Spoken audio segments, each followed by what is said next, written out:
Darkness fell over suburban New Jersey. Stars twinkled above, a peaceful night until they moved, small points of light shifting in the sky. Not stars, not planes, drones. They moved with a purpose, a silent ballet of technology. On the ground, people emerged from their homes. Faces turned upwards, a mixture of curiosity and concern. Fingers pointed, whispers began. Something was wrong. A young woman stood on her porch, phone in hand.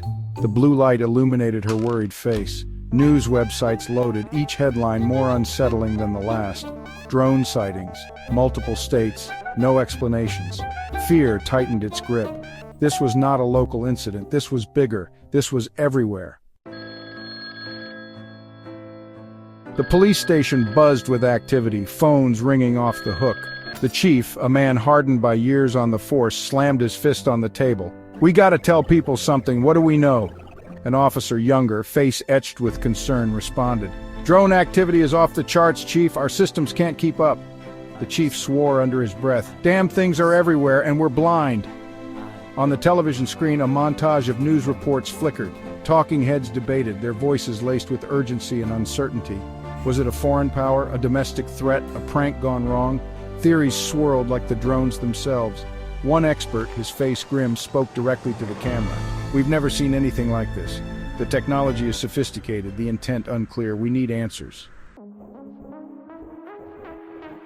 Deep within Picatinny Arsenal, the mood was tense. Military personnel huddled around radar screens, their faces illuminated by the eerie glow.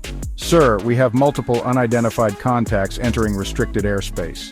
The officer in charge, his voice tight with controlled anxiety, spoke. "Can we confirm their origin?" "Negative, sir. No transponder signals. They're ghosting us." The governor of New Jersey, his face etched with worry, paced his office. He was on the phone, his voice a mixture of frustration and demand. "We need answers, and we need them now. My state is on edge. People are scared." He slammed the phone down, his face a mask of anger and helplessness. Outside, the drones continued their silent vigil, watching, waiting.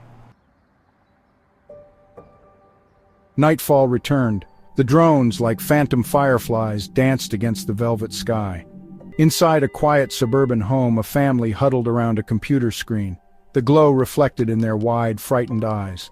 On the screen, live footage streamed from a drone's camera. The world below, their world, looked alien and threatening. A child's voice, small and scared, broke the silence. "Mommy, are they going to hurt us?" The mother, her voice trembling, pulled her child close. "It's okay, honey, everything will be all right," but in her heart doubt lingered. The drones remained, a silent, unsettling presence. The mystery, like the drones themselves, remained unsolved.